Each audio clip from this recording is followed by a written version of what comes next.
আসসালামু আলাইকুম প্রিয় ভিউয়ার্স, আশা করি সবাই ভালো আছেন। সবাইকে শুভেচ্ছা জানিয়ে আমার নতুন আরও একটি ভিডিও শুরু করছি। এই ভিডিওতে রয়েছে কিছু গুরুত্বপূর্ণ ইংরেজি বাক্য। যারা খুব সহজে এবং দ্রুত ইংরেজিতে কথা বলা শিখতে চান তারা আমার এই ভিডিওটি শেষ পর্যন্ত দেখতে থাকুন। তিনি এই বাড়ির নতুন মালিক। এই বাক্যটির ইংরেজি অর্থ হবে he is the new owner of this house. এখানে হি অর্থ সে বা তিনি, নিউ অর্থ নতুন, ওনার অর্থ মালিক, দিস অর্থ এই, হাউস অর্থ বাড়ি। He is the new owner of this house. তিনি এই বাড়ির নতুন মালিক। এটা কিভাবে সম্ভব? এই বাক্যটির ইংরেজি অর্থ হবে হাউ ইজ দিস পসিবল। এখানে হাউ অর্থ কিভাবে, দিস অর্থ এটা, পসিবল অর্থ সম্ভব। How is this possible? এটা কিভাবে সম্ভব? আমি নথিতে স্বাক্ষর করেছি। এই বাক্যটির ইংরেজি অর্থ হবে আই সাইন্ড দ্য ডকুমেন্ট। এখানে আই অর্থ আমি, সাইন্ড অর্থ স্বাক্ষর করেছি, ডকুমেন্ট অর্থ নথি বা দলিল। I signed the document. আমি নথিতে স্বাক্ষর করেছি। সে আমার সাথে এটা কিভাবে করতে পারে? এই বাক্যটির ইংরেজি অর্থ হবে how could he do this to me. এখানে হাউ অর্থ কিভাবে, হি অর্থ সে, ডু অর্থ করা, দিস অর্থ এটা, টু মি অর্থ আমার সাথে। How could he do this to me? সে আমার সাথে এটা কিভাবে করতে পারে? তার সমস্ত সম্পত্তি আমার। এই বাক্যটির ইংরেজি অর্থ হবে all his property is mine. এখানে হিজ অর্থ তার, অল প্রপার্টি অর্থ সমস্ত সম্পত্তি, মাইন অর্থ আমার। All his property is mine. তার সমস্ত সম্পত্তি আমার। তুমি জানো আমি এটা পছন্দ করি না। এই বাক্যটির ইংরেজি অর্থ হবে you know I don't like it. এখানে ইউ অর্থ তুমি, নো অর্থ জানো, আই অর্থ আমি, ডোন্ট লাইক অর্থ পছন্দ করি না, ইট অর্থ এটা। You know I don't like it. তুমি জানো আমি এটা পছন্দ করি না। আমি নিজেকে নিয়ন্ত্রণ করতে পারছি না। এই বাক্যটির ইংরেজি অর্থ হবে I can not control myself.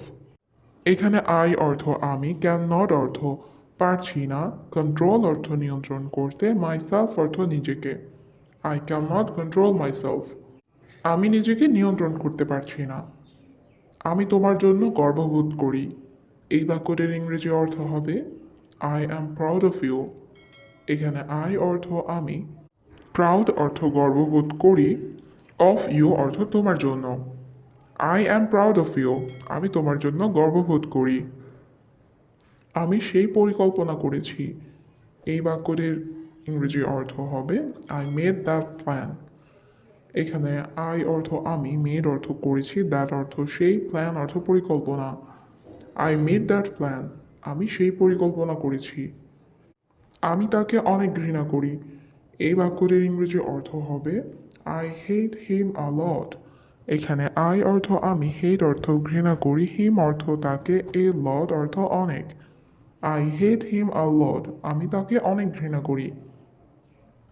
সে সেদিন অনেক কেঁদেছিল।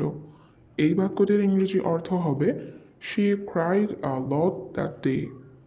এখানে শি অর্থ সে, ক্রাইড অর্থ কেঁদেছিল, এ লট অর্থ অনেক বা প্রচুর, দ্যাট ডে অর্থ সেদিন। She cried a lot that day. সে সেদিন অনেক কেঁদেছিল। আমি তাকে বিশ্বাস করিনি। এই বাক্যটির ইংরেজি অর্থ হবে I did not believe her. এখানে আই অর্থ আমি, ডিড নট বিলিভ অর্থ বিশ্বাস করিনি, হার অর্থ তাকে। I did not believe her. আমি তাকে বিশ্বাস করিনি। আমি একটি বিশাল ভুল করেছি। এই বাক্যটির ইংরেজি অর্থ হবে I made a huge mistake. এখানে আই অর্থ আমি, মেড অর্থ করেছি, এ অর্থ একটি, হিউজ অর্থ বিশাল, মিস্টেক অর্থ ভুল। I made a huge mistake. আমি একটি বিশাল ভুল করেছি। আমার তোমাকে বিশ্বাস করা উচিত ছিল। এই বাক্যটির ইংরেজি অর্থ হবে I should have believe you. এখানে আই অর্থ আমার, শুড অর্থ উচিত, বিলিভড অর্থ বিশ্বাস করা, ইউ অর্থ তোমাকে। I should have believed you. আমার তোমাকে বিশ্বাস করা উচিত ছিল। তোমার খারাপ দিন আসছে। এই বাক্যটির ইংরেজি অর্থ হবে your bad days are coming. এখানে ইউর অর্থ তোমার, ব্যাড ডেজ অর্থ খারাপ দিন, কামিং অর্থ আসছে। Your bad days are coming, তোমার খারাপ দিন আসছে। তুমি আমাকে অনেক ব্যবহার করেছো। এই বাক্যটির ইংরেজি অর্থ হবে ইউ ইউজড মি আ লট। এখানে ইউ অর্থ তুমি, ইউজড অর্থ ব্যবহার করেছো, মি অর্থ আমাকে, এ লট অর্থ অনেক। ইউ ইউজড মি আ লট, তুমি আমাকে অনেক ব্যবহার করেছো। আমি একটি পরিকল্পনা করতে হবে। এই বাক্যটির ইংরেজি অর্থ হবে I have to make a plan. এইখানে আই অর্থ আমাকে, হ্যাভ টু অর্থ করতে হবে, মেক আ প্ল্যান অর্থ একটি পরিকল্পনা। I have to make a plan, আমাকে একটি পরিকল্পনা করতে হবে। আমি তাকে অনেক আঘাত করেছি। এই বাক্যটির ইংরেজি অর্থ হবে আই হার্ট হার আ লট। এখানে আই অর্থ আমি, হার্ট অর্থ আঘাত করেছি, হার অর্থ তাকে, এ লট অর্থ অনেক।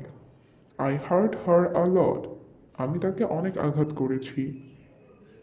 আমি তাকে চিরতরে হারিয়েছি। এই বাক্যটির ইংরেজি অর্থ হবে I lost her for ever. এখানে আই অর্থ আমি, লস্ট অর্থ হারিয়েছি, হার অর্থ তাকে, ফর এভার অর্থ চিরতরে। I lost her for ever, আমি তাকে চিরতরে হারিয়েছি। আমি এটা তোমার জন্য তৈরি করেছি। এই বাক্যটির ইংরেজি অর্থ হবে I made this for you. এখানে আই অর্থ আমি, মেড অর্থ তৈরি করেছি, দিস অর্থ এটা, ফর ইউ অর্থ তোমার জন্য। I made this for you, আমি এটা তোমার জন্য তৈরি করেছি। আমি সব কিছুর জন্য খুবই দুঃখিত। এই বাক্যটির ইংরেজি অর্থ হবে I am so sorry for everything. এখানে আই অর্থ আমি, সরি অর্থ দুঃখিত, ফর অর্থ জন্য, এভরিথিং অর্থ সব কিছু। I am so sorry for everything, আমি সব কিছুর জন্য খুবই দুঃখিত। এর মানে আপনি সব কিছু জানেন। এই বাক্যটির ইংরেজি অর্থ হবে it's mean you know everything. এখানে ইটস মিন অর্থ এর মানে, ইউ নো অর্থ তুমি জানো, এভরিথিং অর্থ সব কিছু। It's mean you know everything, এর মানে আপনি সব কিছু জানেন। আমি তোমাকে সত্য বলেছি। এই বাক্যটির ইংরেজি অর্থ হবে I told you the truth. এখানে আই অর্থ আমি, টোল্ড অর্থ বলেছি, ইউ অর্থ তোমাকে, ট্রুথ অর্থ সত্য। I told you the truth, আমি তোমাকে সত্য বলেছি। সে আমার টাকা ভালোবাসে। এই বাক্যটির ইংরেজি অর্থ হবে শি লাভ মাই মানি। এখানে শি অর্থ সে, লাভ অর্থ ভালোবাসা, মাই অর্থ আমার, মানি অর্থ টাকা। শি লাভস মাই মানি, সে আমার টাকা ভালোবাসে।